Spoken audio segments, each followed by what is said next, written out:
Right, well here we are on the nursery and pots. This is the section we're going to cover now, and the pots that we use on the nursery tend to be a 10 litre down to what we call a P9 or a 9 centimetre, which is this size. With a 10 litre pot you get a very mature plant. For instance, this Hebe, it's a plant that's probably 3 or 4 years old, instant impact, great if you've got a housing project where you want to sell the house quickly. So that, as you see there, is the 10 litre plant. Now, the 7.5 litre pot, which is this size, pretty obvious, it's between the 10 litre and the 5 litre. It's a pot that we tend not to use that much because we feel that with a 10 litre you get a very good, very strong plant, and also with a 5 litre you also get a very mature plant. The 7.5 is neither one thing or another.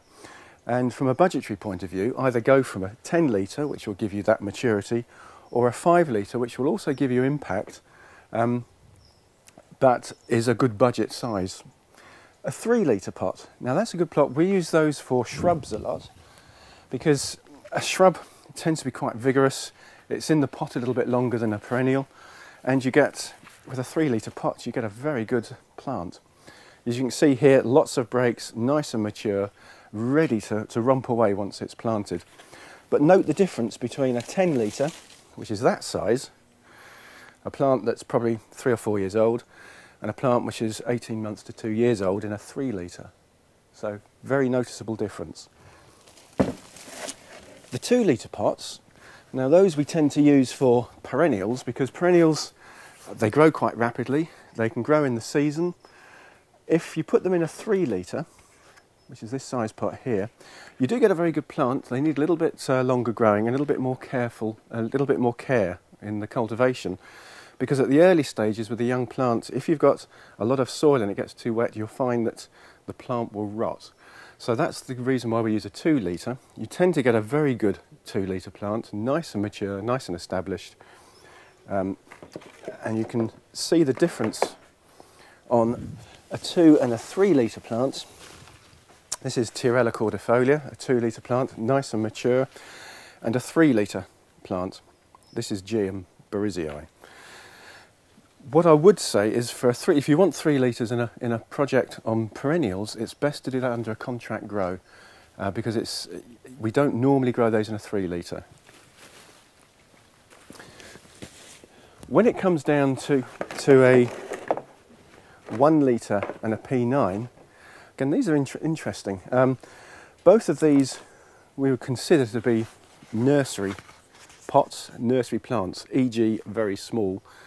Very specific uses, maybe in a roof garden, maybe where you're using mesh on a sloping face where you need to actually push the plants into the mesh. But I certainly wouldn't recommend using these for perennials or shrubs at any time, and we'll cover that at a later date.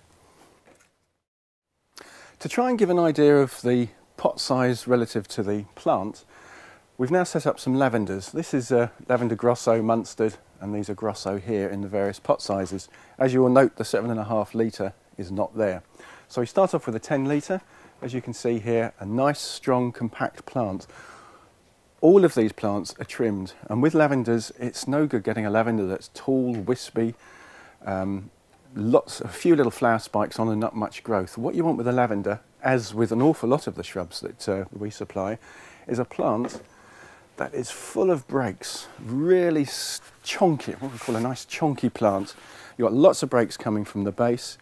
It's clear that as that plant grows, you've got the framework there for the plant to expand and really fill the allotted space to it. So as you can see by all of these, they've all been trimmed. We tend to have a regime of trimming all our shrubs very regularly, 2 or 3 times a year during the growing season, to enable that framework to be produced. So we've got a 10 litre, a 5 litre, coming down to a 3 litre, a 2 and a 1. 1 litre wouldn't recommend normally. Again, very nice, what we would call a liner size. Very good plant, nice and strong and compact. Again, ideal for something like a roof garden, but I wouldn't recommend using a 1 litre for ordinary planting in a landscape environment, purely because things like lavenders, what else is there, vincas and hedgeras in a very small pot size. Once mulch is put on, you'll find that the mulch will actually is in risk of drowning the plant and actually killing the crown of the plant off, so you have to be very careful. So that way, using a stronger, chunkier plant, not only do you have fewer to the metre for planting purposes, but you have a stronger plant which will grow away quicker. The reason we have these in a 1 litre is we'll be potting these up in the spring to produce a nice crop for next year of good sized plants. Okay, this is the muck and magic part. Compost, probably one of the most important ingredients of growing a good plant. And for a good quality landscape plant which is going to romp away, this is very important. This is the heart of the growing. Right, okay, the compost, here we are, look at this. It's a very open, very fibrous compost. It's made up of up to 40% bark, which keeps the compost open and replaces the peat. It's an inert substance. And if you have a look in the volume of compost that you've got, with a 5 litre pot, you've got a good volume of compost in there, which is going to create a really good plant. And again, a 3 litre, you've got a high volume of compost. But you start going down to a P9, the 9 centimetre pot, or the 1 litre pot, and you can see the amount of compost that's in a P9 compared to a 3 litre. There's no way that plant is going to have the same effect and be able to grow away as rapidly on a landscape environment as something that's been grown in a 2 or a 3 litre. With the compost, there's several ingredients. Now, as I say, we've refined this over the years, and they're all very secretive. You know, we don't give these secrets away to everybody, and we're not going to give them away to you either. But what we do have in here is something called exempt. Now, that's a chemical which is used for vine weevil control. Very important. The last thing you want to do is get vine weevil on your planting scheme. That's a chemical which is included into the compost when it's made by the manufacturer, and that'll last around about a year, 12 months. Very important. Not only will it control vine weevil, but it will control things like aphids that suck the sap out of the plant. A very specific and a very safe way of controlling these varieties. Good for the environment. Okay, here we are with a bit of high tech. Now these little granules in my hand that look like slug pellets, they have been mistaken for slug pellets before, they are not, it's very high tech. This is fertiliser, and it's what they call a controlled release fertiliser.